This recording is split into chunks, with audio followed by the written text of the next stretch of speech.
Hello সবাইকে, সবাই কেমন আছো ফ্রেন্ডস? চলে এলাম আরেকটা ভিডিও নিয়ে।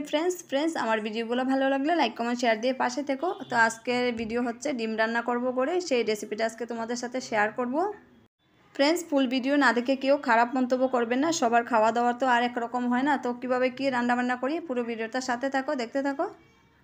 প্রথমে এখানে 4টা ডিম নিয়ে নিচ্ছি। তারপর দেখো 4টা ডিম ভেঙে এখানে দিয়ে দিলাম, মানে পেঁয়াজ ছাড়া দিয়েছি, কাঁচা লঙ্কা, হলুদ, লবণ দিয়ে এভাবে আমি সিদ্ধ করে নেব একটা বাটির মধ্যে দিয়ে। সাথে কয়েকটা আলুও কেটে দিয়ে দিচ্ছি। তো সুন্দরভাবে বয়েল হয়ে যাবে। ফ্রেন্ডস রান্নাবান্নার সাথে সাথে আমি একটু অন্য কিছু দেখারও চেষ্টা করি ভিডিওতে। তো পুরো ভিডিওটা দেখো। আর আমার ভিডিও কীরকম হয়েছে অবশ্যই বলবে। আবারও ব্যাক করলাম রান্নাঘরে।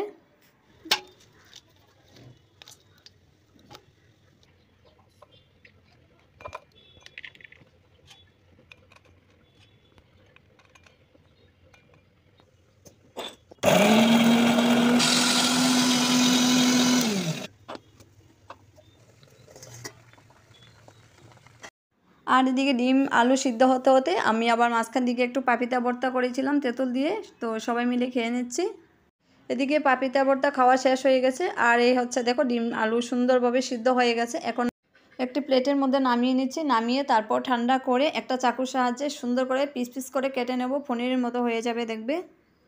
একদম সফট হয়ে গেছে। আমার কাছে চাকু দিয়ে এটা কাটতে খুব ভালো লাগছে। দেখো কি সুন্দর হয়ে গেছে পনিরের মতো। আরও ছোট ছোট করে পিস করে নেব।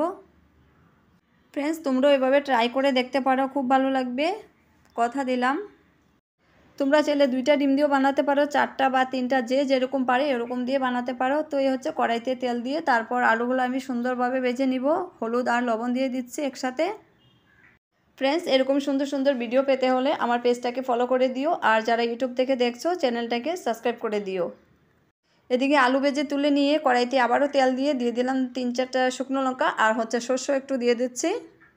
এখন যে মশলাটা আমি মিক্সিং করে রেখেছি সেই মশলাটা এখন দিয়ে দিচ্ছি চামচ দিয়ে।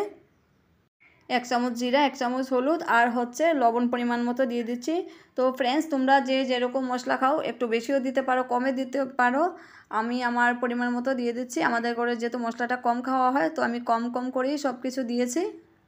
আমি কিন্তু ডিমটা আলাদাভাবে ভাজিনি, এভাবেই মশলার মধ্যে কষিয়ে সুন্দর করে ভেজে নেব। তো এই হচ্ছে দেখো ডিমটা কিন্তু মশলার সাথে অ্যাড করে সুন্দর করে ভেজে নিয়েছি। মশলাটাও কিন্তু সুন্দরভাবে ভাজা হয়ে গেছে। এখন আমি আলুটা দিয়ে দিচ্ছি। আলু দেওয়ার পর আবারও নাড়াচাড়া করে এখন আমি পরিমাণ মতো জল দিয়ে দিচ্ছি। ফ্রেন্ডস ভিডিও ভালো লাগলে এরকম রান্না করে ট্রাই করে দেখতে পারো, করে অবশ্যই ভালো লাগবে। আর এদিকে তোমাদের সাথে কথা বলতে বলতে দেখো আমার রান্না প্রায় কমপ্লিট হয়ে গেছে। এই রেসিপিটা কেউ বলতেই পারবে না থালায় দিলে যে এটা কি ডিম রান্না করেছি নাকি পনির রান্না করেছি, যত সময় না সে মুখে দেয়।